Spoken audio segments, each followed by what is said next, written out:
নামাজ পড়বে তারা বেশি জান্নাতে ঢুকবে নাকি? নামাজ পড়তে পড়তে যারা কপাল কালো করে ফেলছে এরা ঢুকবে না? যারা হজ করতে করতে বড় হাজী সাহেব হয়েছে, জিকির করতে করতে হাতে 3-4টা তাসবিহ রেখেছে, তাদের কথা বলা হয়েছে। এগুলো নিঃসন্দেহে অনেক বড় আমল, কিন্তু সবচাইতে বেশি জান্নাতে প্রবেশ করাবে যে আমল, বিষ্ণু বললেন, এক হচ্ছে আল্লাহর ভয়, আরেক হচ্ছে সর্বোত্তম আচরণ। প্রিয় ভাইরা, ইসলামের মেজাজটাকে চিনে নেন, ইসলামের এসেন্সটাকে বুঝে নেন। আমরা ভালো আচরণকে গুরুত্ব দিতে চাই না। অনেক নামাজি লোক দেখবেন নামাজ পড়তে পড়তে কপালে কালো দাগ ফেলে দিছে, বাসায় বউয়ের সাথে খারাপ আচরণ করে, খিটখিটে মেজাজের, প্রতিবেশীর সাথে শুধু ঝগড়া, কলিগদের সাথে ঝগড়া, মারামারি, দুঃসম্পর্ক, এরকম আছে না নাই বলেন? আছে না? কিন্তু নামাজি, অনেক বড় হাজি, একদিনও কোরআন তেলাওয়াত মিস হয় না। তো এত আবাদত করেও সে ইসলামের আসল এসেন্সটাকে ধরতে পারেনি। বিষ্ণু বললেন, সবচেয়ে বেশি জান্নাতে প্রবেশ করাবে যে দুটি আমল, একটি হচ্ছে তাকওয়াল্লাহ, আল্লাহর ভয়, আরেকটি হচ্ছে উত্তম আচরণ, সর্বোত্তম আচরণ। তো আমরা যেন উত্তম আচরণের অধিকারী হই। আমার স্ত্রীর সাথে যেন ভালো আচরণ করি, প্রতিবেশীর সাথে যেন ভালো আচরণ করি, ছেলে মেয়েদের সাথে যেন আমাদের অ্যাটিটিউডটা ভালো থাকে, আচরণটা ভালো থাকে, কলিগের সাথে যেন ভালো থাকে। বিশ্বনবীর আচরণ যেমন ছিল তেমন আচরণ যেন আমরা গড়ে তুলতে পারি। আওয়াজ করে পড়ুন আমিন। সুনানে আবু দাউদের এক বর্ণনা, বিষ্ণু ইসলাম বলেন, খুব চমৎকার একটি হাদিস, মনোযোগ দিয়ে শুনুন। তিনি বলেন, আনা যাঈমুন বিবাইতিন ফি রাবাদিল জান্নাতি লিমান তারাকাল মিরাআ ওয়া ইন কানা মুহিক্কান। আমি ওই ব্যক্তিকে জান্নাতের আঙ্গিনায় একটা ঘরের গ্যারান্টি দেই যে ব্যক্তি তর্ক করার সময় নিজে হক এটা জেনেও সে তর্ক থামিয়ে দেয়। অনেক সময় হয় না, অনেকে পায়ে পাড়া দিয়ে ঝগড়া করতে আসে, এরকম আছে না নাই? আপনি চুপচাপ দেখবেন একটা বাজে কমেন্টস করতেছে, আবার কমেন্টের নিচে কমেন্ট, আবার গালি, হ্যাঁ আছে না এরকম? বিষ্ণু বলেন, নিজে হক এটা জানার পরেও আর যাতে তর্ক না বাড়ে, যে তর্ক থামিয়ে দেয় জান্নাতের আঙ্গিনায়, তাকে আমি একটা ঘরের গ্যারান্টি দেই। ওয়াবিবাইতিন ফি ওয়াসাতিল জান্নাতি লিমান তারাকাল কাযিবা ওয়া ইন কানা মাযিহান। আর ওই ব্যক্তিকে আমি জান্নাতের মাঝখানে একটা ঘরের গ্যারান্টি দেই যে ব্যক্তি কৌতুক করার সময়ও মিথ্যা পরিহার করে। করতেছে কৌতুক, ফান করতেছে আর কি, হি ইজ কিডিং, ফান করে, কৌতুক করে, কিন্তু কৌতুকের সময়ও সে মিথ্যা বলে না। এই স্বভাব যাদের, তাদেরকে আমি জান্নাতের মাঝ বরাবর একটা ঘরের গ্যারান্টি দেই। এরপর বিষ্ণু কি বলে দেখেন, তিনি বলেন, ওয়াবিবাইতিন ফি আ'লাল জান্নাতি লিমান হাসানা খুলুকাহ।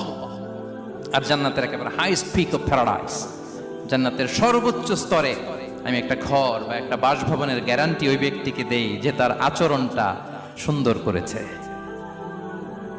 যে সুন্দর আচরণের অধিকারী হয়েছে, তাকে জান্নাতের হাইস্ট পিকে আমি একটা বাসভবনের গ্যারান্টি দেই। তাহলে বলেন তো, আমাদের আচরণটা সুন্দর করার দরকার আছে না নাই? এটা খুব ছোটখাটো একটা আমল, তাই না? কথা বলেন, দক্ষিণ কোরিয়া প্রবাসী ভাইরা আওয়াজ করে বলেন, এটা কি ছোট আমল? দেখলে সালাম দিব, সুন্দরভাবে কথা বলবো, ভালো উইশ করব, হ্যাঁ, হিংসা জিঘাংসা অহংকার থেকে মুক্ত থাকবো, খিটখিটে মেজাজের হব না, অলওয়েজ স্মাইলিং ফেস থাকবে আমার, হৃদ্যতাপূর্ণ আচরণ। এই কাজটা কি ছোট আমল? আওয়াজ করে বলেন, এই আমলটা কি ছোট না বড়? প্রিয় ভাইরা, বিষ্ণু ইসলাম সবার সাথে এরকম মাধুর্যতাপূর্ণ আচরণ করতেন, ছোট থেকে বড়, নারী থেকে পুরুষ, বন্ধু থেকে শত্রু, সবার সাথে সুন্দর আচরণ করতেন। এবং তার এই চমৎকার আচরণে মুগ্ধ হয়ে তার অনেক শত্রু মুহূর্তে তার বন্ধুতে পরিণত হয়েছে। বিষ্ণু ইসলামের কাছে যখন কোনো শিশু নিয়ে আসা হতো, তিনি তাহনিক করতেন, হাদিসে এসেছে, সিরায় এসেছে। তাহনিক কি? খেজুর চিবিয়ে খেজুরের মিষ্টি রস লালাসহ বাচ্চার মুখে লাগিয়ে দিতেন। আলেমদের কাছে, অনেক আলেমদের কাছে আসে, আমার কাছে অনেকে এসেছে বাচ্চাদেরকে নিয়ে, তো আমরা এই সুন্নাহর উপর আমল হিসেবে খেজুর চিবিয়ে এর রসটা মুখে ঢুকিয়ে দিয়েছি। বারাকা, বিষ্ণু ইসলামের বারাকা নেওয়ার জন্য আসতো ছোট্ট বাচ্চাদেরকে নিয়ে। মদিনায় যখন সাহাবারা হিজরত করলেন মক্কা থেকে, মুসলিমদের ঘরে সন্তান সন্ততি নাই, বাচ্চা কাচ্চা হয় না। ইহুদিরা টিটকারি করে, এই তো মুসলমানদের সন্তান নাই। সর্বপ্রথম যেই সন্তান হয়েছে তিনি হচ্ছেন আয়েশা রাদিয়াল্লাহু তাআলা আনহার বড় বোন আসমা বিনতে আবু বকরের ঘর উজাড় করে এক সন্তান এসেছে, পুত্র সন্তান, নাম হচ্ছে আব্দুল্লাহ। কি নাম? আব্দুল্লাহ ইবনে জুবাইর। তো আসমা আব্দুল্লাহকে কোলে নিয়ে বিশ্বনবীর কাছে আসলেন। বিশ্বনবী খেজুর চিবিয়ে ওনার লালা মিশ্রিত রস খেজুর সহ মুখে লাগিয়ে দিলেন। তো আসমা সবসময় গর্ব করে বলতেন যে আমার সন্তানের পাকস্থলীতে সর্বপ্রথম যেটা ঢুকেছে এটা হচ্ছে বিশ্বনবীর লালা মিশ্রিত খেজুরের রস। আল্লাহু আকবার। বাচ্চারা আসলে বিশ্বনবী তাহনিক করতেন এবং এটা ল্যাবরেটরিক্যালি প্রুভড, সায়েন্টিফিক্যালি প্রুভড যে বাচ্চার জন্মের পরে এরকম মিষ্টি দিলে, স্পেশালি ডেটস নির্যাস যদি দেয়া হয়, তাহলে এটা তার ইমিউন সিস্টেম বাড়ায়, রোগ প্রতিরোধ ক্ষমতা বাড়ায়, তার ব্লাড সার্কুলেশন বাড়ায়, রক্ত সঞ্চালন বাড়ায়। বিশ্বনবী এটা করতেন। অনেক মায়েরা বরকতের জন্য বিশ্বনবীর কোলে বাচ্চা দিতেন।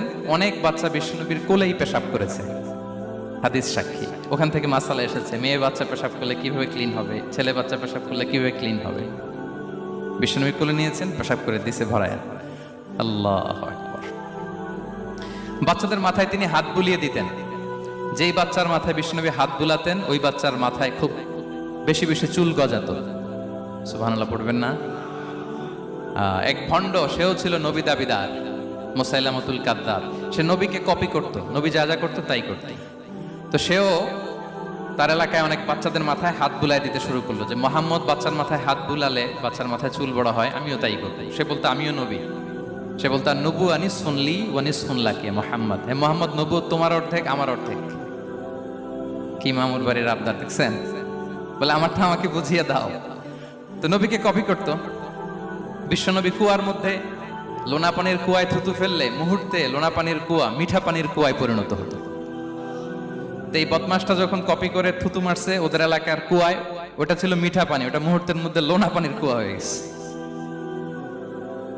তো বিশ্বনবীকে কপি করে সে তার এলাকার নবজাতক বাচ্চাদের মাথায় যখন হাত বুলে দিতে শুরু করলো, পরবর্তীতে দেখা গেল ওই বাচ্চাগুলো আজীবন ছিল টাক মাথা। চুল বাড়বে তো দূরের কথা, এদের মাথায় চুলই ওঠে নাই। আল্লাহু আকবার। মুজিজাতুন নবী। তো বিশ্বনবী মাথায় হাত বুলিয়ে দিতেন, বাচ্চাদেরকে চুমু খেতেন। আপনারা বাচ্চাদেরকে কোলে নেবেন, আদর করবেন, চুমু খাবেন, বিশ্বনবীর সুন্নাহ এটা। বাচ্চাদের সালাম দিতেন। মাঝে মাঝে বাচ্চাদের সাথে মজা করতেন, তাদের সাথে খেলাধুলা করতেন। বাসায় সময় পেলে এটা করবেন, ছেলেমেয়েদেরকে নিয়ে খেলতে নেমে যাবেন। শুধু বাচ্চাদের সাথে ফান করতেন এমন না, ভুল দেখলে শুধরে দিতেন। এক ছোট্ট বাচ্চা কোলে বসে খাবারের প্লেট থেকে এখান থেকে ধরে ওখান থেকে ধরে, তাও বাঁ হাতে। বিশ্বনবী বললেন, ইয়া গোলাম সাম্মিল্লাহ, বিসমিল্লাহ বলো। কুলবি আমিনি, বাঁ হাতে নয় ডান হাতে খাও। ওয়া কুল মিম্মা ইয়ালিক, আর এদিক সেদিক থেকে নয়, তোমার সামনে যেটা আছে ওইটা খাও। সুবহানাল্লাহ। শুধরে দিতেন। সাদাকার খেজুরের স্তূপ ছিল, জাকাতের খেজুর। হাসান রাদিয়াল্লাহু তাআলা আনহু, বিষ্ণু ইসলামের দৌহিত্র, ছোট্ট মানুষ, হাঁটতে হাঁটতে যে খেজুরের স্তূপের দিকে খেজুর নিয়ে খেলতে যায়, হঠাৎ একটা খেজুর খেতে আরম্ভ করলেন। বিষ্ণু বলেন, কেখ কেখ, থামো থামো, ওয়াক থু থু। আমরা যে বাংলা ওয়াক থু বলি, এটার আরবি হচ্ছে কেখ। মানে এই নানা ভাই রাখো রাখো রাখো। আলা তাআলাম ইন্না লা নাকুলুস সাদাকা, নানা ভাই তুমি জানো না আমরা হাশিমি খানদানের, আমরা সাদাকার মাল খেতে পারি না। আঙ্গুল ঢুকিয়ে মুখ থেকে খেজুর বের করে দিলেন। সুবহানাল্লাহ। এভাবে ছোট্ট বাচ্চাদের ভুলগুলো শুধরে দিতেন, কারেকশন করতেন। সুনানে নাসাইতে এসছে, কানা রাসূলুল্লাহ সাল্লাল্লাহু আলাইহি ওয়াসাল্লাম ইয়াজুরুল আনসার, তিনি যখন আনসারীদেরকে ভিজিট করতে যেতেন, ফায়ুসাল্লিমু আলা সিবিয়ানিহি, আনসারী বাচ্চাদেরকে সালাম দিতেন। আপনারা বাচ্চাদের সালাম দেন তো নাকি? নাকি বাচ্চাদের সালামের জন্য বসে থাকেন? অনেকে মনে করে যে আমি মুরব্বী হাজী সাহেব, 80 বছর বয়স, আমি তো শুধু সালাম পাবো, আমি দিব কেন? এরকম একটা ভুল ধারণা আছে না? সালাম শুধু ছোটরা দিবে, ব্যাপারটা কি এমন না? ছোটরা বড়দের দিবে, বড়রা ছোটদের দিবে, সবাই সবাইকে দিবে, ঠিক কিনা বলেন? ইনশাআল্লাহ বলেন সবাই। ওয়ায়ামসাহু বিরুসিহিম, বাচ্চাদের মাথায় হাত বুলিয়ে দিতেন। ওয়ায়াদউ লাহুম, তাদের জন্য দোয়া করতেন। তাহলে বিশ্বনবীর বাচ্চাদের সাথে আচরণ, ডিলিংস, ইন্টারঅ্যাকশন কেমন ছিল বুঝতে পেরেছেন? একবার এক নামাজে ওনার নাতিদেরকে নিয়ে হাজির হলেন, হাসান হুসাইন রাদিয়াল্লাহু আনহুমাকে নিয়ে। তো নামাজের এক সিজদায় বিশ্বনবী এমন লম্বা সময় সিজদায় পড়ে রইলেন, মাথা আর উঠান না। মুসল্লিরা তো অবাক, সাহাবারা ভাবলেন হায় রে, নবীজি অসুস্থ হয়ে গেলেন নাকি, অথবা ওহী নাজিল হলো নাকি। নামাজ শেষে সাহাবারা জিজ্ঞেস করলেন, ইয়া রাসূলুল্লাহ, আপনি কি অসুস্থ হয়েছেন নাকি ওহী নাজিল হচ্ছিল? এত লম্বা সিজদা দিতে তো কখন দেখি নাই। বিশ্বনবী বললেন, না না, কুল্লুন যালিকা লাম ইয়াকুন, কোনটাই না, বরং ওয়ালাকিন্না বিনি ইরতাহালানি, আমার নানা ভাই হাসান হুসাইন সিজদারত অবস্থায় আমার পিঠের উপরে উঠে বসেছিল। ফাকারিহতু আন উআজ্জিলাহু হাত্তা ইয়াকদিয়া হাজাতা,